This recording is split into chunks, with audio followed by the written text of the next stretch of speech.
ओम शांति। आज है 8 सितंबर। तो आज की मुरली का स्लोगन है, मैंपन और मेरापन यही देह अभिमान का दरवाज़ा है, अब इस दरवाजे को बंद करो।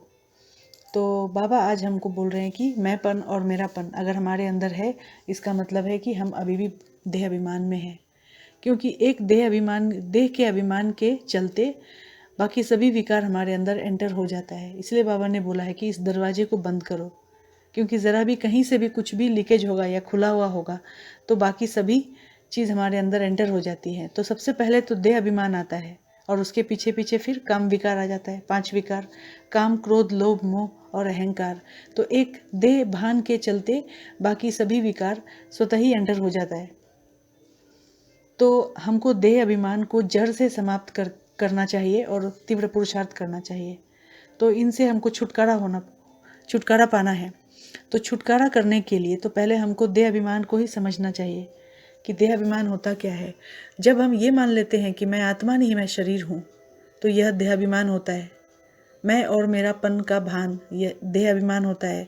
जैसे हम जब अपने आप को हम अपनी आत्मिक स्थिति को भूल जाते हैं कि हम शरीर नहीं, हम आत्माएं हैं, यह जब हम भूल जाते हैं तो जैसे ही हम शरीर के भान में आते हैं तो फिर मैं बहुत सुंदर हूँ, मैं शक्तिशाली हूँ, मैं ज्ञानी हूँ, मैं महान हूँ, मैं धनवान हूँ, इस तरह का हमारे अंदर संकल्प चलने लगता है।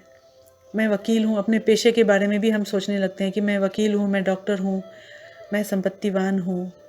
तो यह सारा का सारा मैंपन की निशानियाँ हैं। अगर हमारे अंदर ये सब होता है तो इसका अर्थ ही है कि हमारे अंदर मैंपन की निशानियाँ हैं।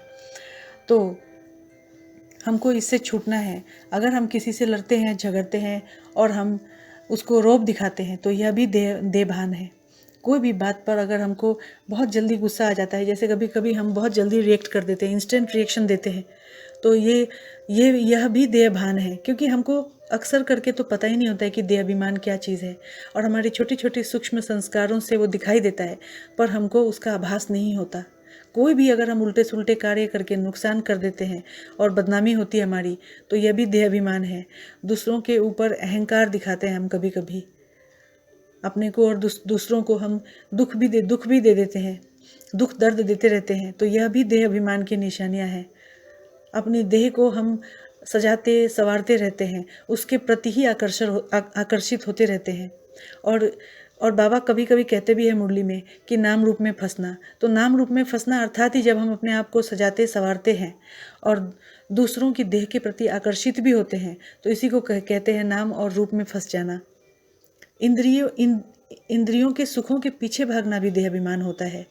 आसुरी संस्कार हमारे अंदर जो अवगुण होते हैं, अवगुणों को हम समझते हुए भी बार बार हम उसी का पालन करते हैं, आसुरी संस्कारों का ही पालन करते हैं। अगर हम ऐसा करते हैं तो हमारे अंदर देह अभिमान है। बुद्धि को अगर हम व्यर्थ बातों में इधर उधर भटकाते हैं तो यह भी देह अभिमान है। तो देह अभिमान के कारण बार बार हमारे जीवन में रोना, रूठना, तनाव आना, दुखी होना, समस्याओं में घिरना, कष्टों को अपने जीवन में अनुभव करना, ये सभी कुछ जो भी हमारे साथ होता है गलत, वो सभी कुछ देह अभिमान के चलते ही होता है। तो अगर हम देह अभिमान में रहते हैं तो हमको यह सभी चीज़ों को अनुभव करना पड़ता है। कर्म इंद्रियों के सुखों में हम लगे रहते हैं और इसके चलते हम अतीन्द्रिय सुख तो हम महसूस ही नहीं कर सकते।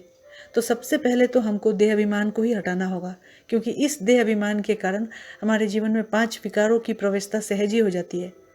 तो हमको अपने छोटी छोटी जो बात है, हमारे अंदर जो संस्कार है सूक्ष्म और स्थूल, उसको हमको छोटी छोटी सूक्ष्म संस्कारों को चेक करना है और चेंज करना है। तो जब हम ऐसा करेंगे तभी हम पूरी तरीके से देह अभिमान से मुक्त हो सकते हैं। तो हमको देह अभिमान को जड़ से समाप्त करने के लिए तीव्र पुरुषार्थ करना चाहिए, और अगर हम ऐसा करेंगे तब हम अपने अंदर के मैंपन और मेरेपन को पूरी तरीके से नष्ट कर सकते हैं। तो इसीलिए बाबा ने आज की मुरली के स्लोगन में कहा है कि मैंपन और मेरापन यही देह अभिमान का दरवाज़ा है, तो अब इस दरवाजे को बंद करो। ओम शांति।